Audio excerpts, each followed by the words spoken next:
दोस्तों, आप लोग कैसे हैं? मैं ठीक हूँ। और यह वीडियो मैं डाल रहा हूँ, एक सजेशन चाहिए आप लोगों से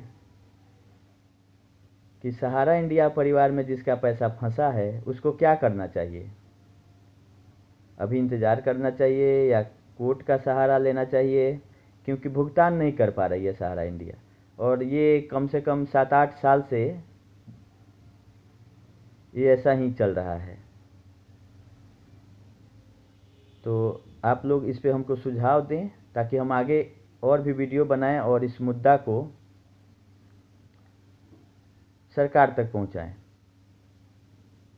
और जो भी इसमें सम्मानित जमाकर्ता और सम्मानित अभिकर्ता दोनों, क्योंकि सहारा इंडिया का प्रचलन है कि वो सम्मानित कहती है, पैसा दे चाहे नहीं दे, सम्मान में कोई कमी नहीं रहता है सहारा इंडिया की। तो अभी सम्मानित उनके जमाकर्ता भी परेशान हैं और सम्मानित कार्यकर्ता भी परेशान हैं। 80% से ज़्यादा कार्यकर्ता काम छोड़ दिए हैं पेमेंट नहीं होने के कारण, और सहारा इंडिया कह रही है कि उनको निकाल दिया गया है।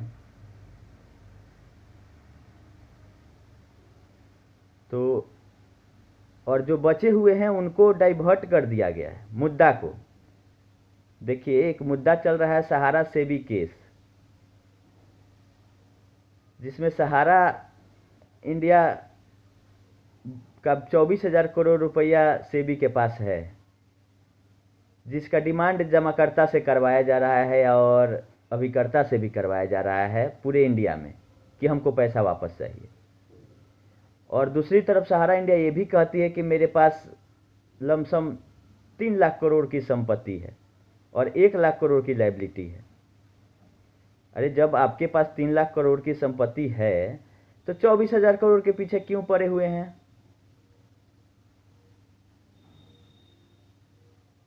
नंबर 1। और दूसरा पॉइंट ये है कि जो पैसा सेबी के पास जब्त है वो जिस कंपनी का है उस कंपनी में वापस आएगा, न कि वो सहारा इंडिया क्रेडिट कोऑपरेटिव सोसाइटी में आएगा या सहारियन में आएगा या हमारा इंडिया में आएगा। जिस कंपनी का पैसा है उसमें आएगा। तो बाकी सब कंपनी का पेमेंट कब होगा?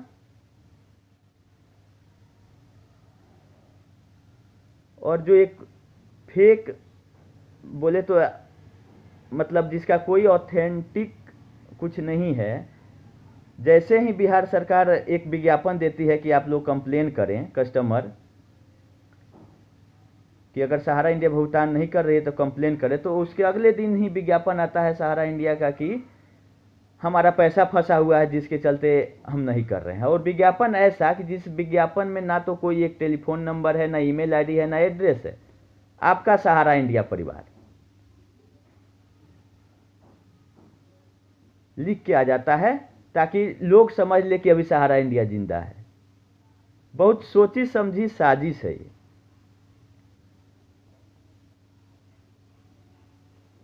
ताकि लोग उसी में उलझ के रह जाएं।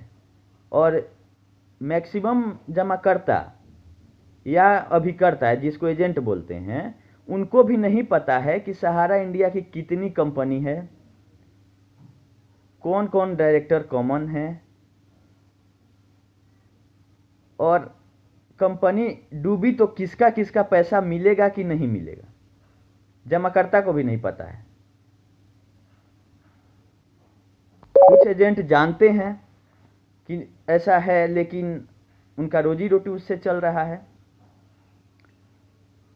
जिसके चलते वो मजबूर हैं या आवाज़ उठाते हैं तो उनको हटा दिया जाता है।